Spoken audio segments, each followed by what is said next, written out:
এই নে তোর চাটা ধর। Thank you. হাই বন্ধুরা, অনেক দিন ভিডিও করতে পারিনি গো, একদম টাইম পাই না, এত বিজি থাকি এবং মেয়েও এখন চলে যায় নতুন জব, এখনও সারাদিন থাকে না, তাই আমি ওইসব ভিডিও টিডিও তো পারি না।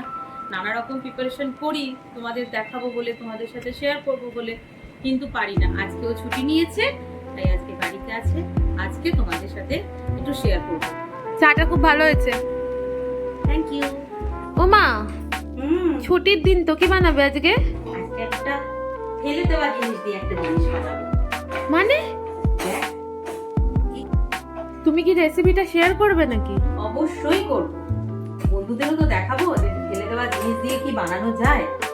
খাওয়াটার টেস্টটা দেখাতে পারবো না, কিন্তু দেখলে বুঝতে পারবে যে কতখানি টেস্টি হয়েছে। একটুখানি আজকে বানাবো পাউরুটি দিয়ে, পাউরুটির ফেলে দেওয়া টুকরোগুলো দিয়ে একটা মিষ্টি ডেজার্ট একটা বানাবো, ঠিক আছে? আর দেখো, প্রথমে একটু সাদা তেল দিলাম, একদমই অল্প দেবো তেল, একটু সাদা তেল, তার সাথে দেবো একটুখানি গাওয়া ঘি, বেশি দেবো না, এখন তো সবাই ভীষণ হেলথ কনসিয়াস, তাই জন্য একটুখানি দেবো যাতে সেন্টটা ভালো বেরোয়।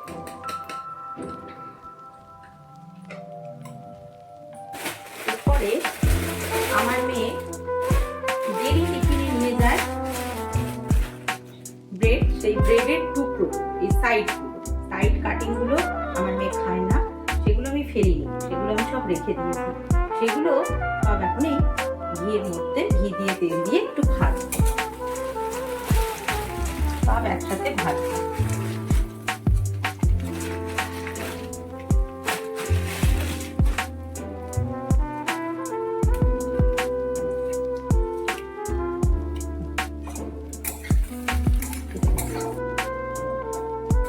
ভাজাটা মোটামুটি এরকম হবে। এরপরে ভাজাটাকে আমি একটুখানি ঠান্ডা করে মিক্সিতে একটু গুঁড়ো করে নেব। লাইটটা ভীষণ কম। দেখো, পাউরুটির সেই সাইড কাটিং পিসগুলো, ওইগুলো দিয়ে আমি মিক্সিতে একটু ভেজে একটু গুঁড়ো করে নিয়েছি। এবার পরের ধাপটা দেখাবো। একটু দুধ নিয়েছিলাম, সেই দুধের মধ্যে এই গুঁড়োগুলো, পাউরুটির গুঁড়োগুলো ঢেলে দিলাম।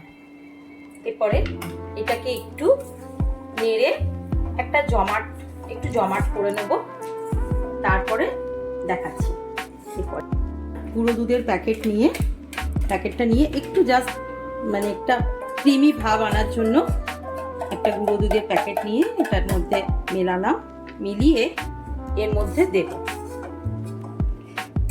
মা, অলরেডি টেস্টি লাগছে দেখতে। খাবার পর বলিস। তোমাদের সাথে শেয়ার করতে গিয়ে আমি তো চিনিটাই দিতে ভুলে গেছি। যা, দাঁড়াও চিনিও দিচ্ছি।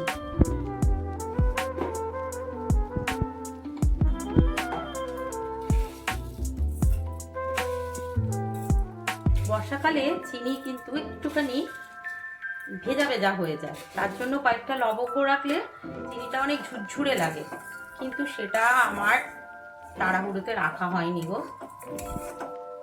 চিনি দিয়েছি, চিনি দিয়ে একটু এটাকে একটুখানি আর একটু ভাজবো।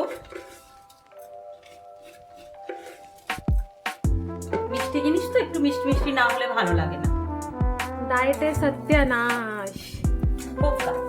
একদিন ডায়েট নাই বা করলাম, ওটা শেষ হয়ে গেছে গো, তাই গরম মশলা থেকে কয়েকটা এলাচ বার করে একটু এলাচটাকে গুঁড়ো করে নিই। সেন্টটা ভালো না হলে ভালো লাগে বলো খেতে?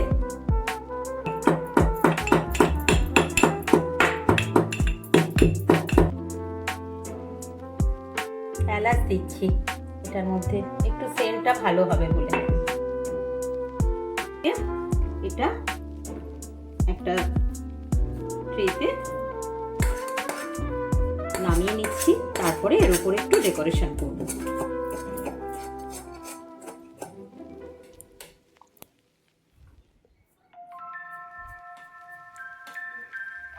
তো চকলেটের মতন দেখতে হয়ে গেল মা। খেতে দেখবি খাওয়ার পর বলিস কেমন হয়েছে।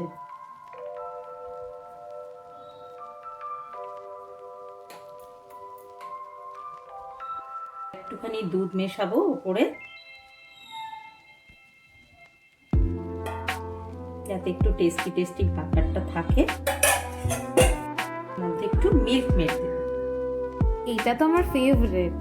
হ্যাঁ, দেখিস খেতে কত ভালো হবে, একদম জুসি জুসি ব্যাপার থাকবে মিল্ক মেডটার জন্য। মা তুমি এটা বানালে তো নাম তো বলো। এটা মিল্কি ব্রেড বলতে পারি। হ্যাঁ, একটুখানি আমার দিয়ে দেবো উপরে, জাস্ট ডেকোরেশনের জন্য। কিশমিশ দিলে ভালো লাগে, বন্ধুরা তোমরা কিশমিশ দিয়েও দিতে পারো। আমার মেয়ে যেহেতু কিশমিশ একদম পছন্দ করে না, তাই জন্য কিশমিশটা দিচ্ছি না, আমি শুধু আমন্ডটা দিচ্ছি। একটুখানি পাতলা পাতলা করে কেটে ওর উপরে জাস্ট একটু ছড়িয়ে দেবো ডেকোরেশনের জন্য। এটা না দিলেও চলে, এটা অপশনাল, এটা না দিলেও পারো। এই যে আমন্ডগুলো দিয়ে দিলাম একটু ছড়িয়ে। এবার একদম ফাইনালি খাওয়ার জন্য তৈরি হয়ে গেছে। এবার তোমরা যে যে খেতে চাও চলে এসো আমার বাড়িতে। আমি একটু টেস্ট করে দেখি।